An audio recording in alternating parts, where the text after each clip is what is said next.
Naga Micham Taruk Hatpada Chenaba Singh, Atuba Matam the Soidana Paduna, Logi Matung in a Chap action Loukhatkani Haida, Home Minister Govindas Kontoksam Nakundu Cray. Wafamasi Lake Jabat Naga Micham Taruke, Imung Manuna Tea Awaba the Saruk Yabu Oinangase, Jenims Kimbirial Sang Lapadam Hakna Fundu Kibane. Paumishinga Unaba Atuda, Home Minister Govindas Kontoksam Hai, Tiba Kangdan Leda Kiba Mui Singh, Asigi Kongul Liduna, Security Force da Mamangdagi Hauna Operation Tataduna Lakibane. State asida security force matik chana leitabage phibam hojiksu adumuk leide handakta CRPF ke Cobra battalion ani state asida thungnare battalion ani asi deploy tawrakhiba asina phibam khara farakani thasai state asida ahenba security force kaya thajilaklabasu miyamna lengakta mateng pangdraba amade hingsagi thabuk chathaba lepdrabade phibam asi phagalakpa ngamloi haina mangna phongdokhe mangna makhatana hai micham miyam pharaba matung Tamthina Hatpa Tupa ase Mioibagi Lichat Nate, Masi Awang Matakta condemned away. Taudok Asida General Sing Soydana Paduna, Chab action Logani Haina Magna Makatake. Search was going on for quite a long time. Oh, of course, it is always there because we have got a very limited security forces, and now with the recent deployment of 2 battalion of Cobras, I think the situation will improve. See, all the time, myself and our Honorable Chief Minister made a very strong appeal to the people both in the valley and hill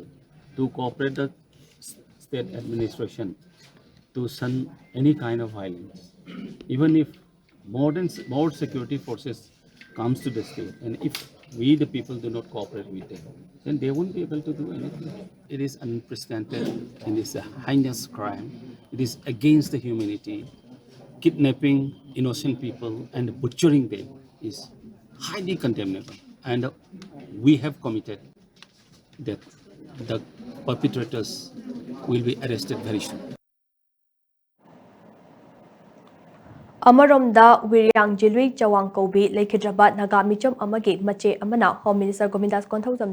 Deputy Chief Minister Nemcha Kipgen Pagadabani Haina Takshin K Home Minister Gawari Sanabada Wiryang Jilui Chawang Nahai Hauzik Thokliba Thodok Asina Konsa Khul Amade Leilon Wi-Fi Kuki Khul Ani Asi Matau Karamna Amuk Hana Thazanaba Leinarakani Kangtre Konsa Khuldage Leilon Wi-Fi Faubat Chatpagi Lambi Asida Khul Kaya Ama Fauribane Ngasi konsa khulge khunja singda asiguma thodok asi thokliba asinate mathangna kanagida thokani tamba kamde naga micham taruk hatkibagi thodok asiga mari leinana leilon wifi khulge nupi sing pharaga wahong pahong tobiyo haibata lengana tobidaba ase yamna laibak thiba amani haina mana home minister Govindas Kontoksam da wakatke mana makhatana hai ngasi faubada lengana thamnakpo wafam miyamna taraga lakle Langak na sumiyang wakat munna taraga thabak tobiyo laikhidraba naga micham taruk adu lelon wifi khulda phumgadabani hainasu mahang home minister da takshin ke Kisi koi hangle ko hang matamda document ma moin video footage am support pa mimiti da masi police station ko biti ko ada koi authenticate am tawri ai di hujisi am sakhal lamen AI na generate ta usu adu masi ko yamna khara